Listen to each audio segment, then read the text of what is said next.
I'm very excited to be here today talking to you about my favorite subject ever, which is Latin. And I know that may sound like an exaggeration, but it's not a myth. My dream childhood job was, in fact, to be a Latin teacher.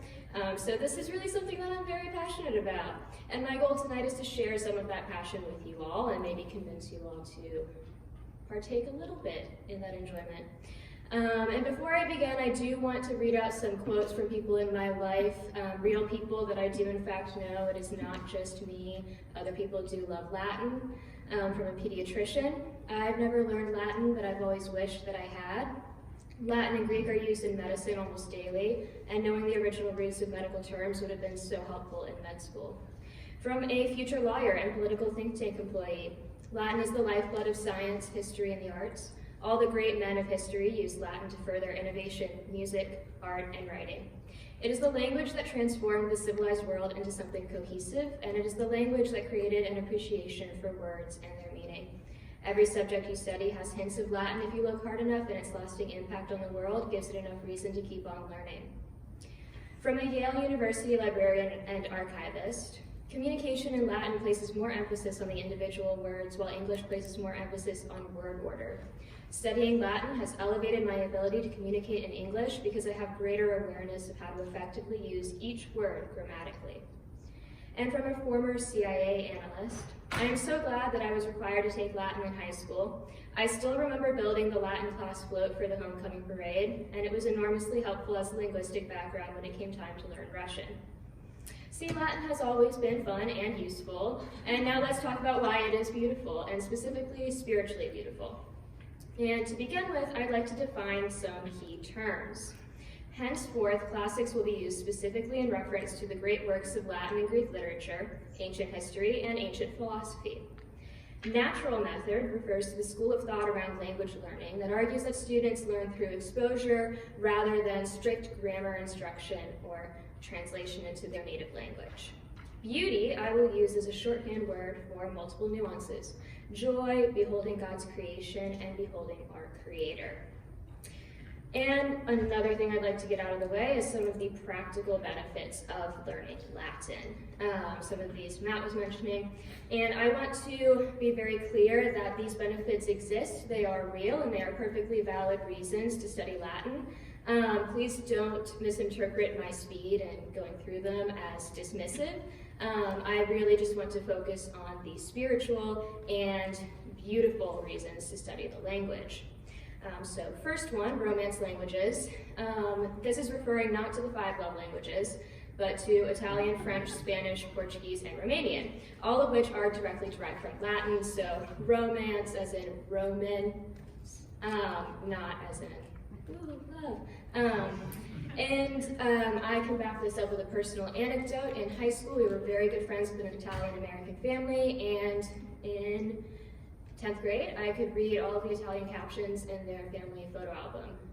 Could I tell you the tense and the voice and the mood of every verb in Italian?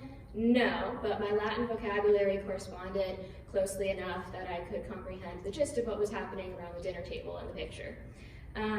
Another practical benefit of Latin is English vocabulary. So English is half Germanic in origin and half of it originates from Greek and Latin. For example, you learn the word mother or mom or whatever nickname you use, but when you learn the adjective maternal, which means things related to mothers, you don't necessarily understand how those two words are connected unless you also know that mater in Latin means mother, and so maternal comes from our Latin origin, mother comes from our Germanic side.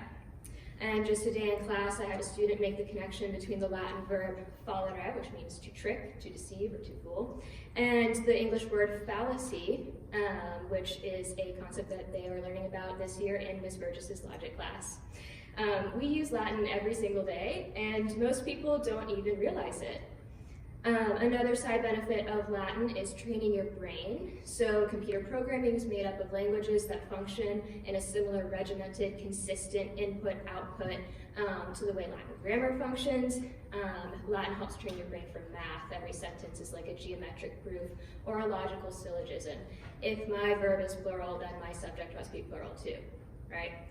Very logical, structured thinking. And it also can train your brain for resilience.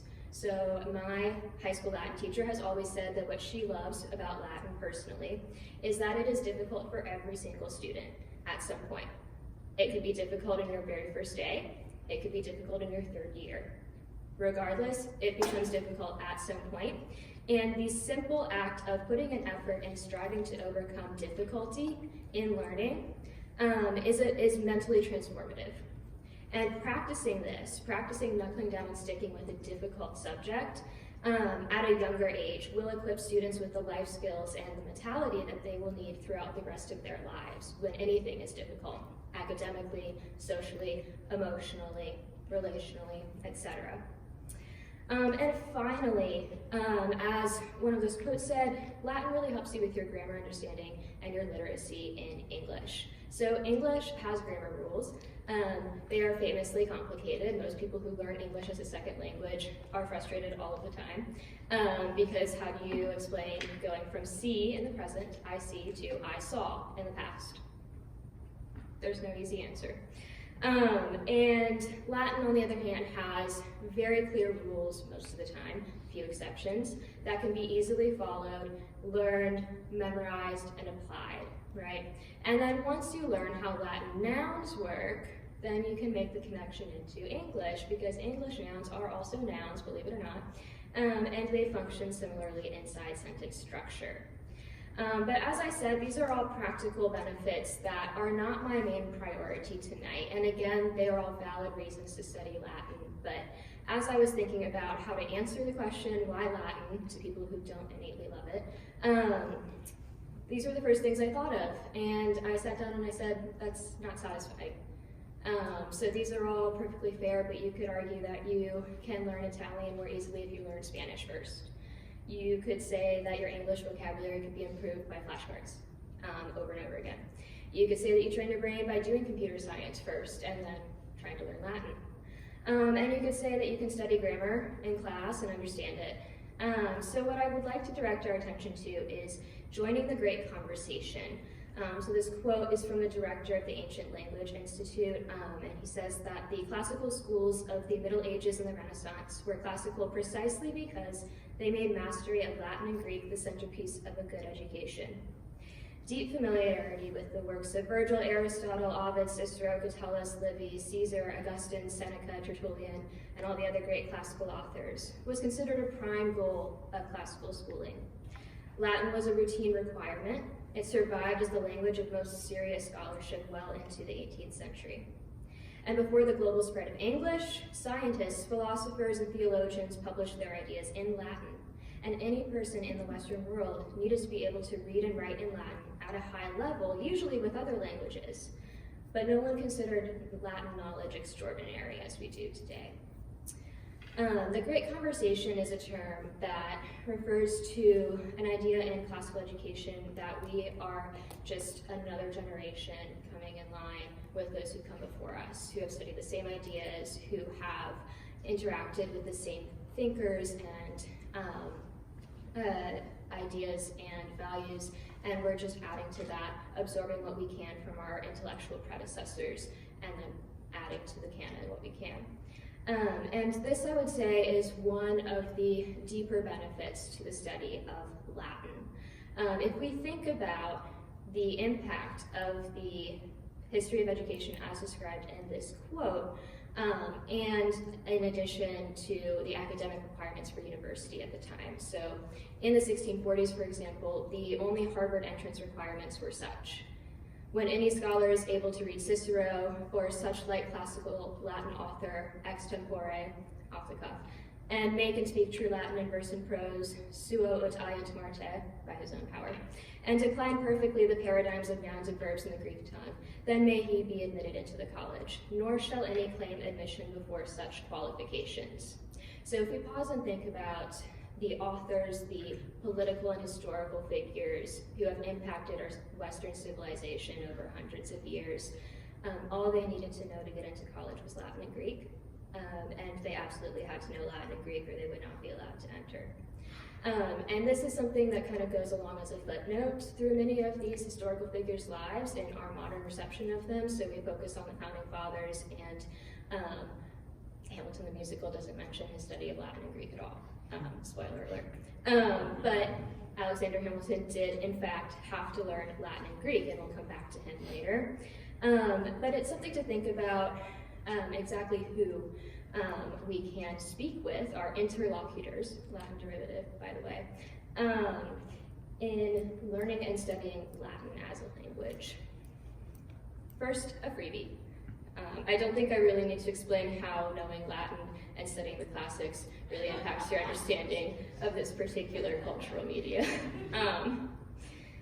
And now some more complicated ones. Again, Hamilton, I'm not going to wrap the quote from the musical, but it does reference the fact that he won an academic scholarship to King's College, which is now Columbia University. And again, what goes unsaid is that he self-studied Latin and Greek because he didn't have the classical education that was required for entry into university. So he was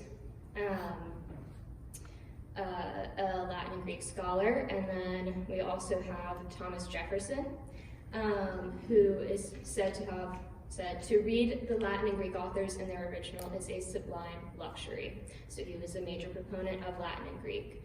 And just from here on out, you can assume everybody on the slide studied Latin.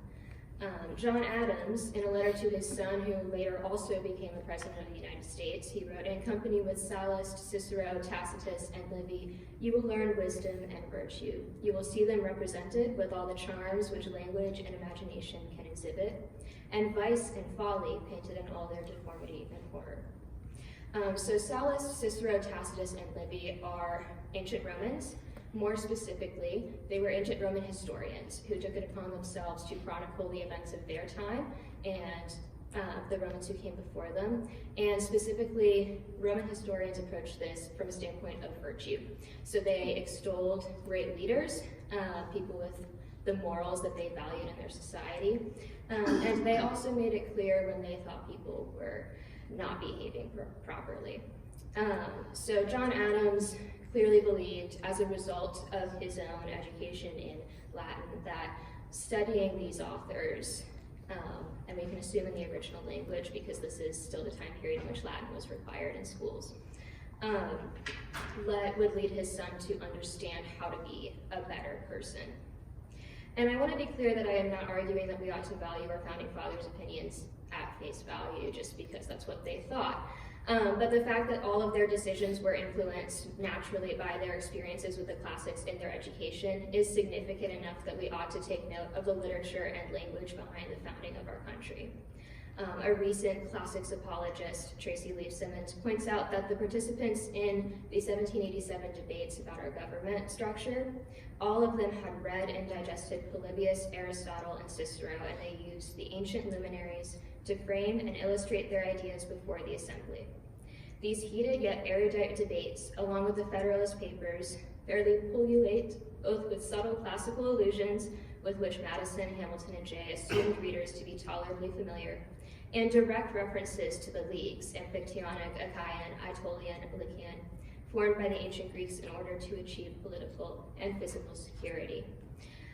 So, taking out all of the complicated Latin origin derivative words, this author is arguing that all of our founding fathers were impacted by their classical education and assumed that everybody in discussion with them about the structure of our country and our government, which still impacts us how we live today, we still are governed by this Constitution, were directly influenced by Roman historians, Greek and Roman philosophers, and Greek and Roman government and history. And moving less political, I went through our school's reading list for a lot of these names because we are a very good classical Christian school. And you can see that Dostoevsky, we read Crime and Punishment in the upper school here. Dostoevsky was a Latinist. He even translated Latin works into Russian himself. Robespierre was an architect of the French Revolution, and we read his application of the use of terror, or justification of the use of terror, also in the upper school. So he was inspired not just by the founding fathers we just talked about, but also directly by Cicero and Cato in his own studies of Latin in school.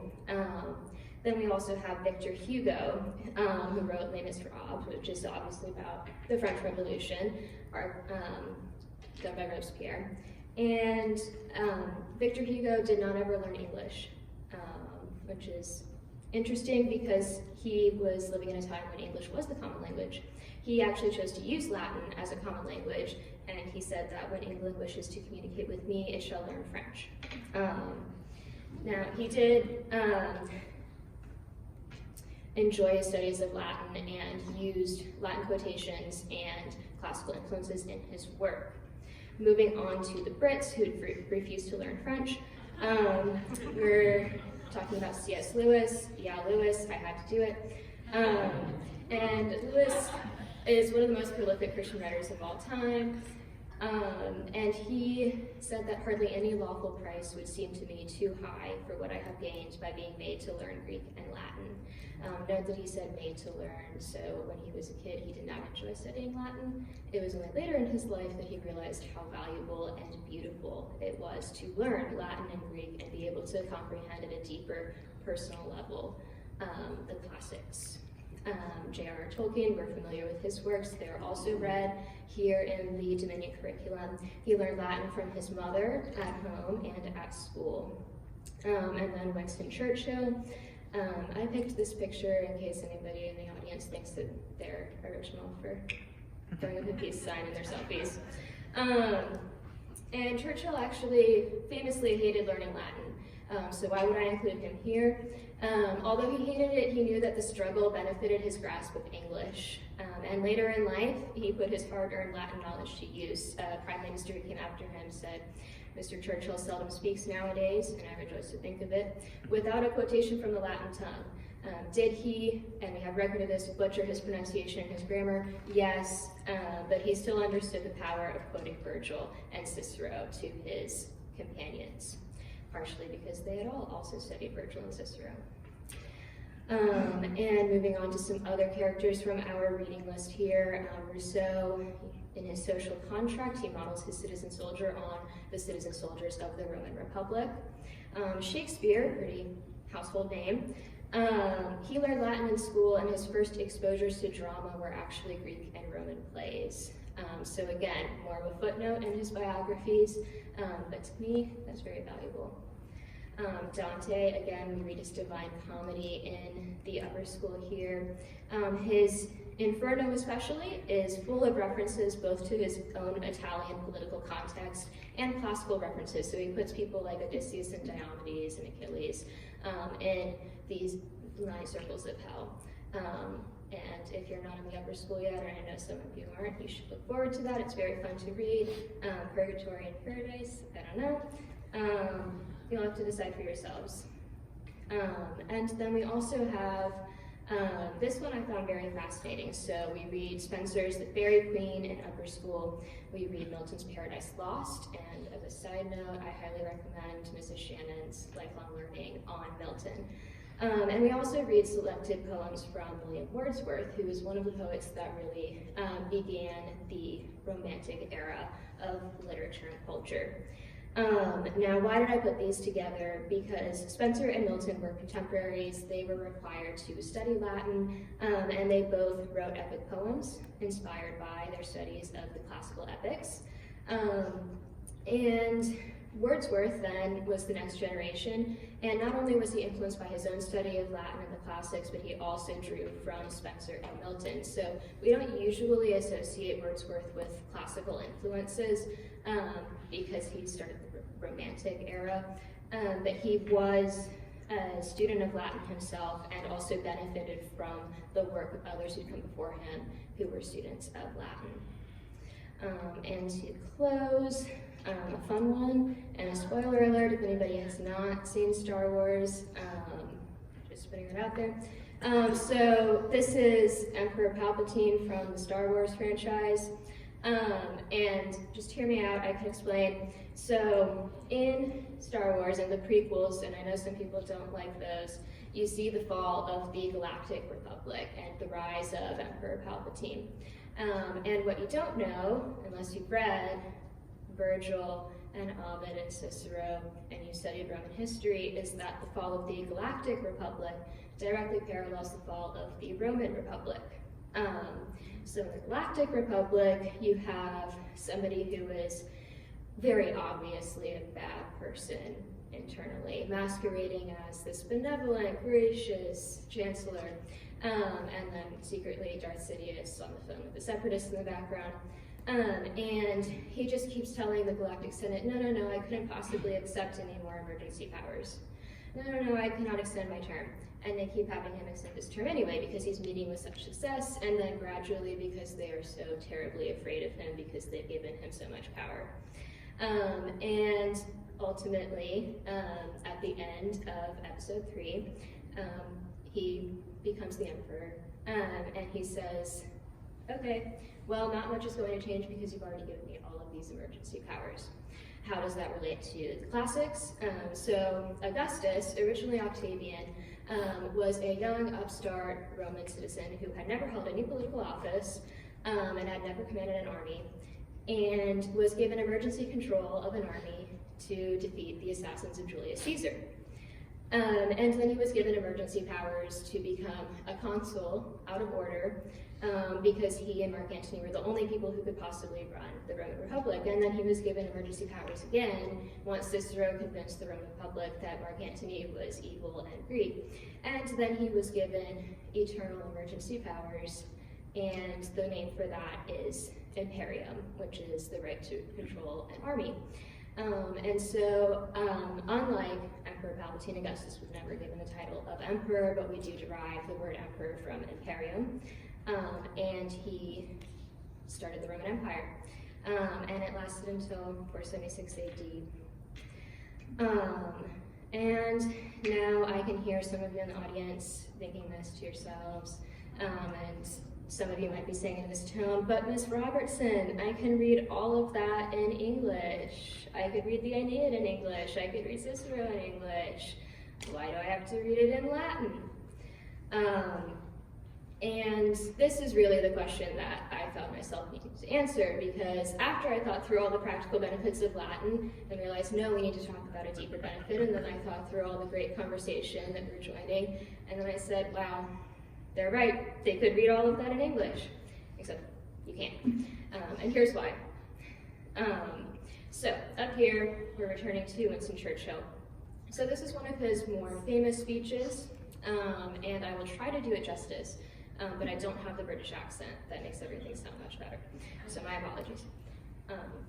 In this crisis, I hope I may be pardoned if I do not address the House at any length today.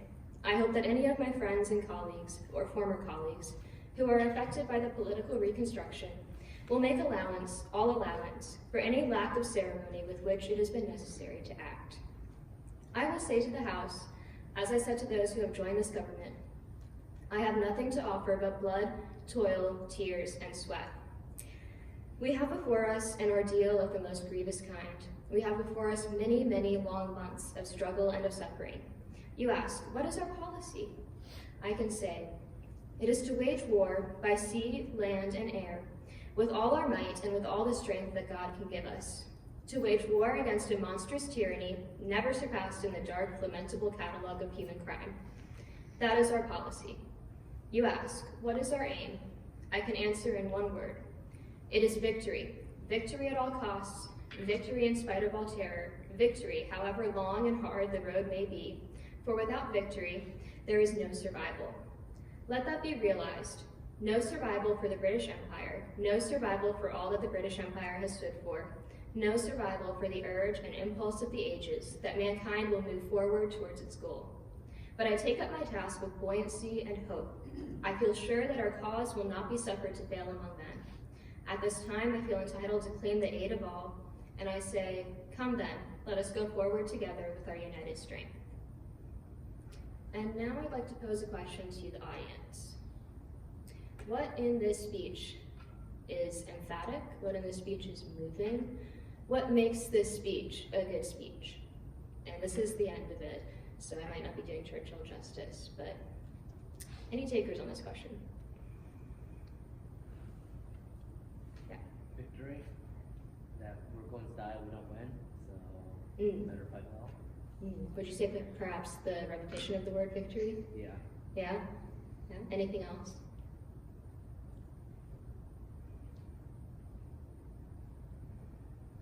So I would agree with Jeremiah that the repetition of the word victory makes it compelling. I would also say that what would make it more compelling if we listen to Churchill's version of it right now is his tone, which I can't replicate because I am not Churchill.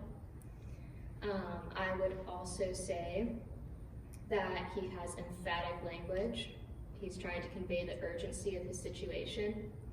And I would also point out that language is one of the only ways he is able to convey the urgency of his situation, language and tone, or as a linguist might say, diction, word choice, and tone. And I just want you to hold on to those two things, diction and tone, for just a second. This is a direct source from Cicero's In Catilinam 1, which is a slightly different tone from the let us succeed, let us win victory of Churchill, but equally famous, perhaps. And I will do my best to do it justice as well. Quo usque tandem abutere Catilina, patientia nostra. Quam diu etiam furor iste tuus nos eludet? Quem ad finem sese frenata iactabit audacia? Nihil ne te nocturnum praesidium palati, nihil urbis vigiliae, nihil timor populi, nihil concursus bonorum omnium, nihil hic munitissimus habendi senatus locus. Nihil horum ora vultusque moerunt. Patere, tua consilia non sentis, constrictam iam horum omnium scientia teneri coniurationem tuam non vides? Quid proxima, quid superiore nocte egeris, ubi fueris, quos convocaveris, quid consilii ceperis, quem nostrum ignorare arbitraris? O tempora, o mores, senatus haec intelligit, consul videt, hic tamen vivit. Vivit? Imo vero etiam in senatum venit, fit publici consilii particeps, notat et designat oculis ad caedem unumquemque nostrum. Nos autem fortes viris satisfacere rei publicae videmur, si istius furorem actela vitemus. Ad mortem te, Catilina duci, iusu consulis iam pridem oportebat, in te conferi pestem, quam tu in nos omnes iam diu machinaris.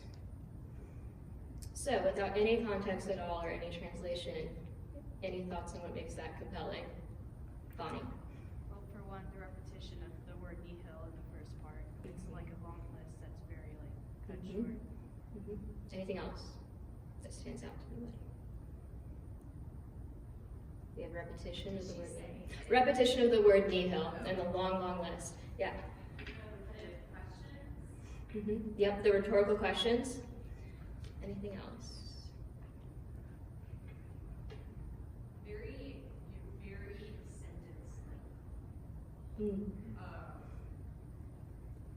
he will build up with this long question and then have just the short punchy, very memorable, so memorable that I know this language, even though I'm not super familiar with Latin, but the O tempora o mores, that is a famous line. And he builds up to it, it stands out because it is sudden, punchy, and nowhere short stands out.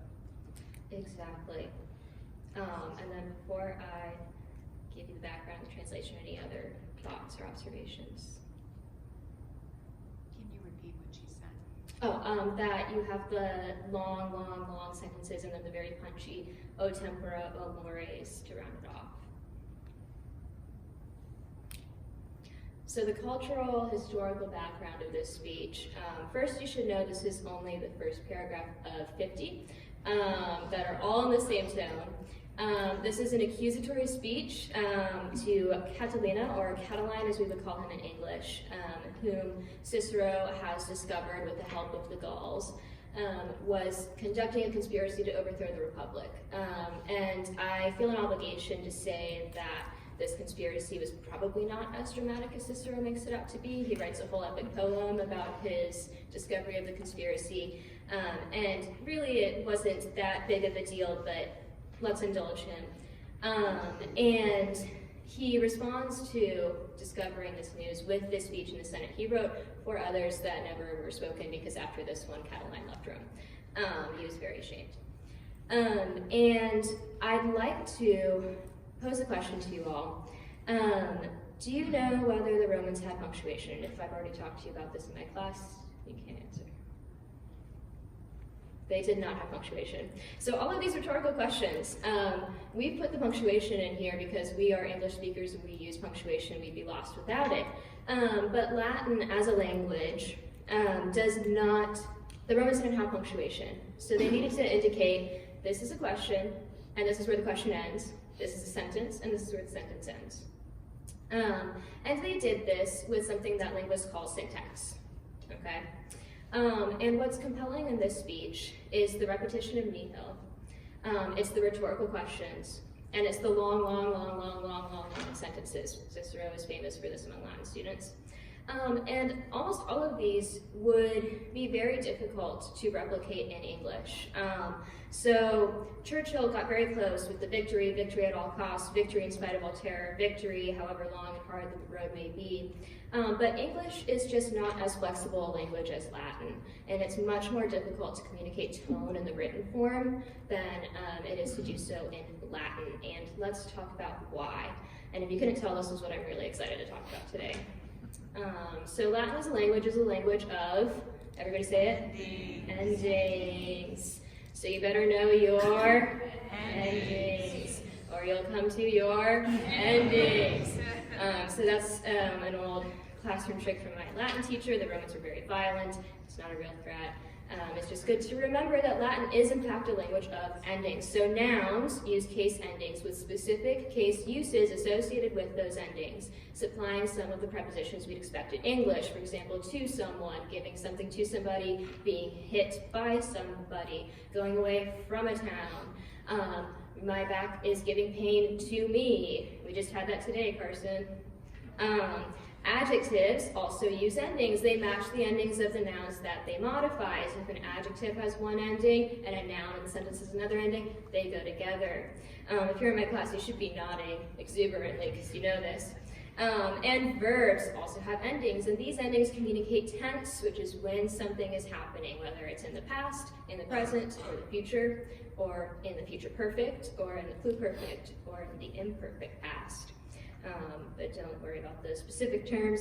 They convey voice, whether the subject is doing the action to somebody or whether the action is being done to the subject. And they convey mood, so whether something is happening or whether it might happen or whether you want something to happen so you command it.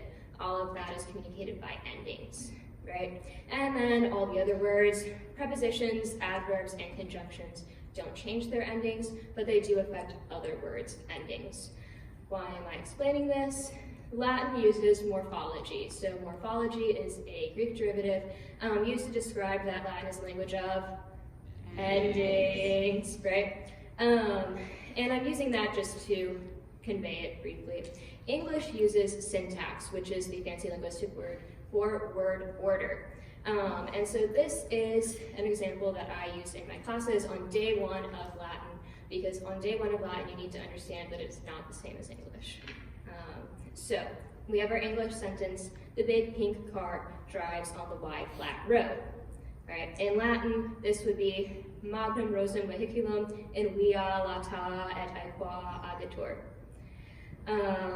And then if I change the syntax in our English sentence, we get the drives car pink on road big wide flat, which makes no sense. It doesn't convey any information at all because the words are all out of order. If I change the word order in Latin, we get agetur vehiculum rosum in via magnum lata et aequa. And if you are particularly astute, you might notice that none of the endings changed. It's just the word order. And if you know Latin, you can look at this sentence, whether it's magnum rosum or agetur vehiculum, and you will still know exactly what it means, because you will still know that magnum and vehiculum go together, because they have the same ending. Via, lata, aequa go together, right? They all have the same ending. Agetur has a verb ending, which I know you all don't know, so bear with me. And so that means it's the verb, right? So the reason I'm explaining the difference between morphology and syntax and hopefully, even for those with no Latin experience, that makes a little bit of sense, is because if we go back to our speeches, right? And let's just take our first sentence of Cicero's in Catalina.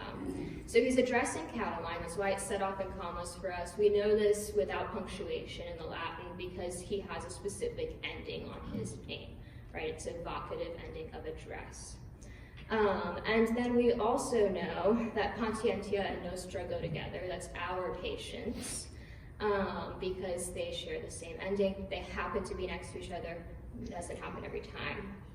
Quo usque is actually out of its usual order. You would usually have usque before quo. Usque means up to.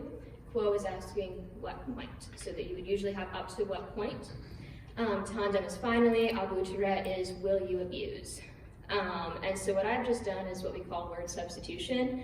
And I see this all the time, where you just write the English meaning of every single word above the Latin word in the sentence, and then try and make sense out of it.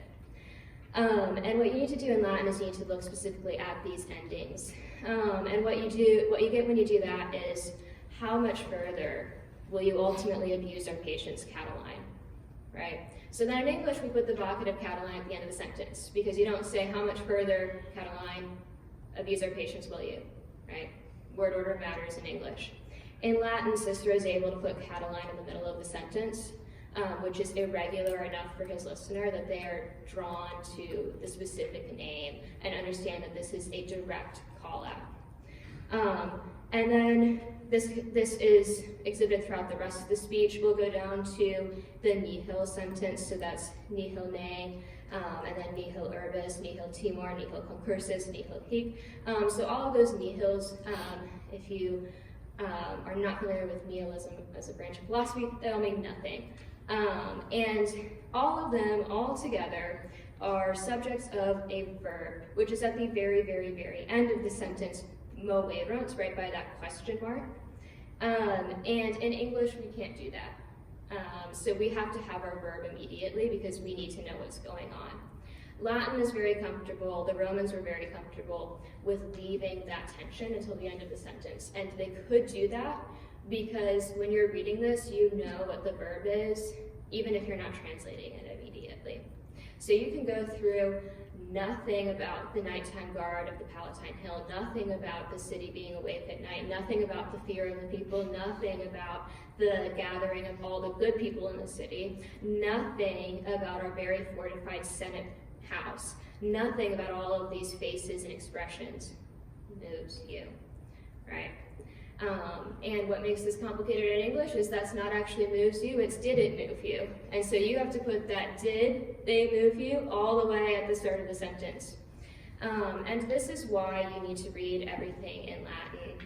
So if you stop taking Latin, I'm very sorry to tell you this, but you will never understand the Aeneid as well as Bonnie and the rest of her AP class and Catherine, right?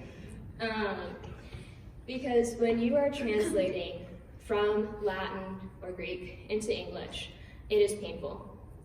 Because when I look at this speech of Cicero's and I try to explain to you exactly what it means, I'm not able to tell you exactly the connotation of the word abutere, right? And how it comes from another root word that means something slightly different, and Cicero is bringing all of that meaning into his sentence.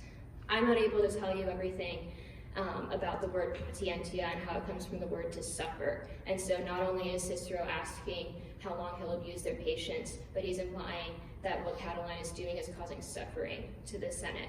I'm not able to tell you about the connotation of iste and how it means almost the same exact thing as the word right after it, but just slightly different enough that it's important that Cicero put it in there.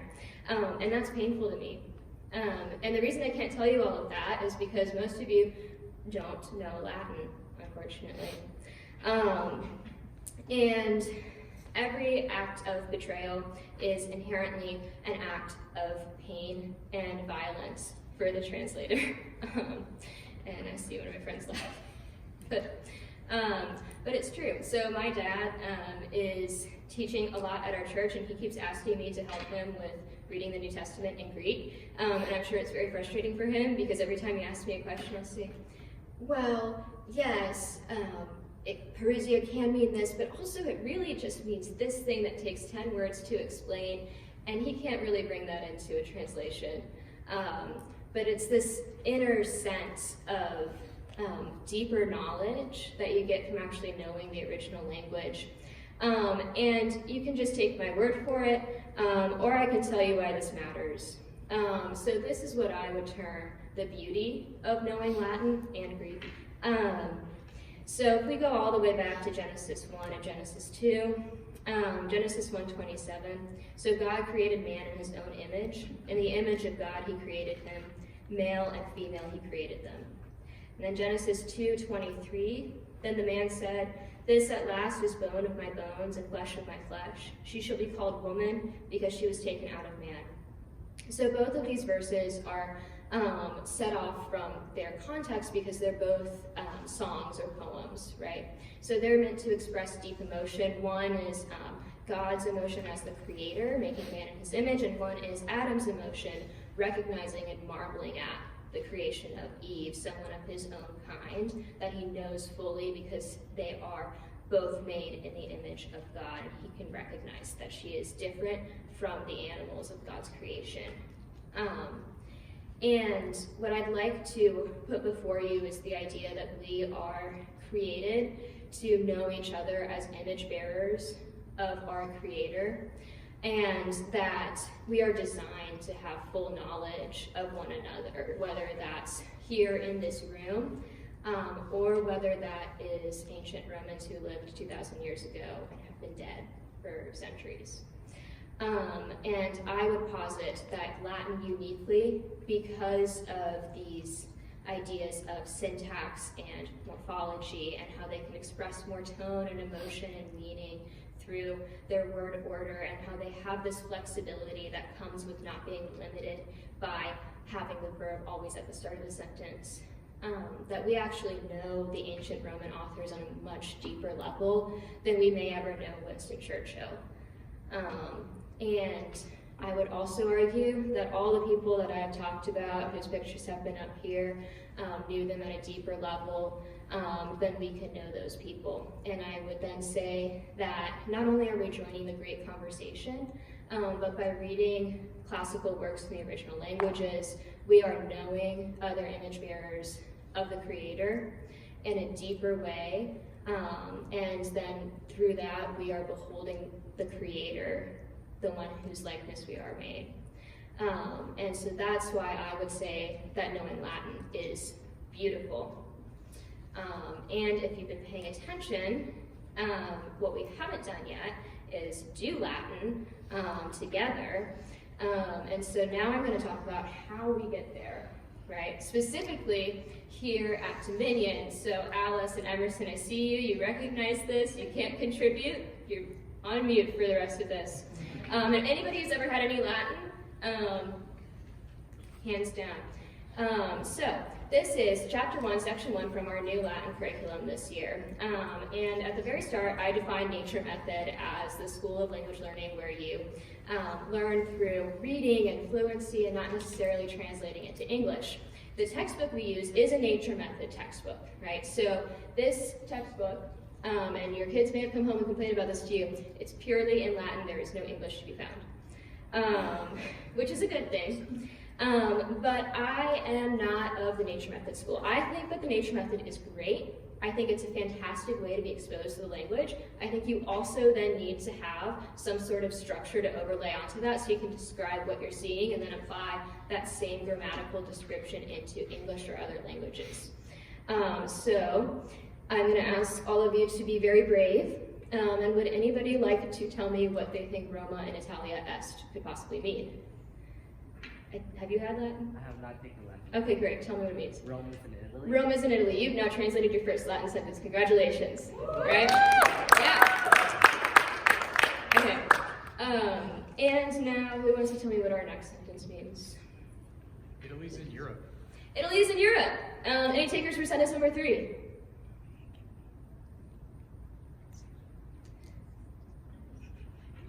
I don't know if it's visible. Oh. Greece. Savannah, can we zoom in at all on it, or?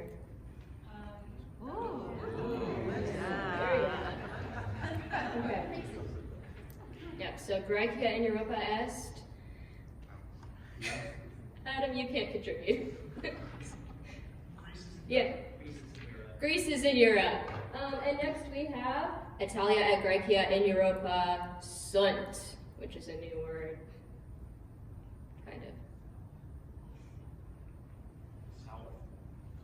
Anybody? Shout it out.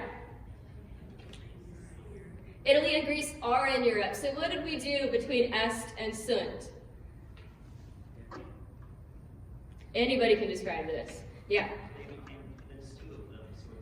It's two of them, so it's plural, right? So est is singular, sunt is plural. What do you guys think "and" means? And, yeah, what's "and"? Et, right? And now we have Hispania quoque in Europa est. This one's a little trickier.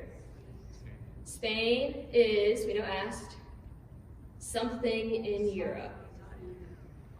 Also in Europe, right? So quoque, which has, I'll excuse it. I'm confessing. So quoque means also. And then let's go to Hispania et Italia et Graecia in Europa sunt. Spain and Italy and Greece are in Europe, right? So what you've all experienced is day one in our 5th grade classroom or in our 7th grade for beginners classroom, maybe with a few more bumps in the road. Libby's laughing. So this curriculum is designed to give students the opportunity to meet with success in Latin, right? So you all have met with success in Latin, probably for the first time ever, because I did ask those of you who know Latin to be quiet. And you're looking at this and you're like, I could translate that. I think I can figure out what Aegyptus is. Egypt, yeah. And so you're looking at these and you're saying, this is comprehensible, right? You can innately understand it because you picked up on the fact that after "in," the word ends weirdly with this A with the little line on top of it. That's called a macron. That's a different case ending, right? So in our first sentence, Italia has that little macron on the A that makes it long. So how I would usually pronounce this to draw extra attention to that in classroom is Roma and Italia est, right? And then when you have Italia in Europa est, right? Those are your first experience with different case endings, right? So the long A, the is after "in." The short A is when it's the first thing, the subject in the sentence, doing the action of being, right? So this is very simple stuff, and then you get into chapter 3, which is Marcus hits Julia, and it's very dramatic, and you learn the direct object, and that's always a big hit, pun intended. But what I'd like to point out to you guys is that because you've read this, now I'm describing it to you, and I'm saying you're doing singular, you're doing plural, you're learning vocabulary, you're learning case endings, right? That's the teacher's job in the classroom, is to help you describe what you're doing. So how Latin works at Dominion this year is kids are wrestling with the language in its original context and having to ask themselves, is that a verb ending? Is it a noun ending? What does this word possibly mean? Could it possibly mean also, because we just had 3 places that are in Europe and now we have another place that's in Europe? And then they will ask me or Libby, and then we'll say, yes, that does mean also. And then they're contextualizing it in a wider understanding of language as a whole. They're describing it. Then they go into our workbook and they practice it, and so then they put the long A on the end of Italia in a sentence, and then they eventually put est at the end of a sentence because they know that it's a singular verb that's necessary there. And then you get to where my 8th graders are at, and you're doing perfect passive and perfect active, and you're doing indirect statements, and he said that Marcus hit his friend. Marcus does a lot of hitting. Don't imitate Marcus. And you eventually get to the point where you can look at that Cicero passage that I was looking at and do what I did, which is look at it and understand it. Maybe not immediately, but pretty close. Because you've had enough exposure to the vocabulary, you've had enough success moving up gradually in comprehension. And what I want you all to do is to put yourselves in your students' feet and imagine looking at that passage in 10th grade and understanding what it says. And then knowing all of the context of all of the vocabulary that I can't convey to you without those years of studying Latin. And so as much as it's kind of a chore to memorize your sum, est, sumus est sunt, and say your catechism every day and go I, os, I, is, is, that's how you're able to recognize those endings quickly enough to understand what Cicero and the Romans are saying, and that's when you're able to comprehend the beauty. So my charge to all of my students who are here is that Latin might not feel beautiful right now, but give it a couple of years, put in that difficult work, build your mental resilience, and then reap the fruits of your labor. And hopefully Bonnie and Catherine can confirm that to you if you have questions about it. And that's what I have for you all. Thank you for coming. Thanks for indulging my passion for Latin, and I hope you have a great night.